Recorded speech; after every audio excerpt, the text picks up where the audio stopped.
এরকম লেকচার এ পর্যন্ত খুব কমই দিয়েছি, যে লেকচারটা শুধুমাত্র মুসলিমদের জন্য।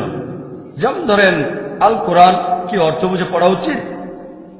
কারণ কিছু মুসলিম বলে কোরআন না বুঝে পড়লেও চলবে, সেজন্য লেকচারটা দিয়েছি। অথবা দাওয়া অর ডিস্ট্রাকশন, এই লেকচারগুলো শুধুমাত্র মুসলিমদের জন্য, যদিও মুসলিমদের উপকার হবে, তবে এগুলোর প্রধান লক্ষ্য হচ্ছে মুসলিমরা। সেজন্য আজকের টপিকটা একেবারে আলাদা, কারণ আজকের লেকচারটা মূলত মুসলিম ভাই বোনদের জন্য। অমুসলিমদের উপকার হবে, তবে এর প্রধান লক্ষ্য মুসলিমরা, মুসলিম উম্মার মধ্যে একতা। আর আজকের ইস্যুটা বেশ স্পর্শকাতর। মুসলিমদের উদ্দেশ্যে অন্য লেকচারগুলো এতটা স্পর্শকাতর না। সামান্য কয়েকজন মুসলিম বিশ্বাস করে যে কোরআন অর্থ বুঝে না পড়লেও চলবে, বেশিরভাগই মনে করে কোরআন অর্থ বুঝে পড়তে হবে। সামান্য কিছু মুসলিম বলে দাওয়া দেওয়ার কোনো প্রয়োজন নেই, বেশিরভাগ বলে দাওয়া দেওয়া উচিত।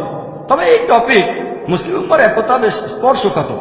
এই টপিকটার সাথে আমরা সব মুসলিমই জড়িত আছি, আমরা সব মুসলিমরা জড়িত, সেজন্য বলেছে এটা স্পর্শকাতর। তাই আপনাদের সবাইকে অনুরোধ করব, দয়া করে আপনারা আমার এই লেকচারটা একটু মন দিয়ে শুনবেন।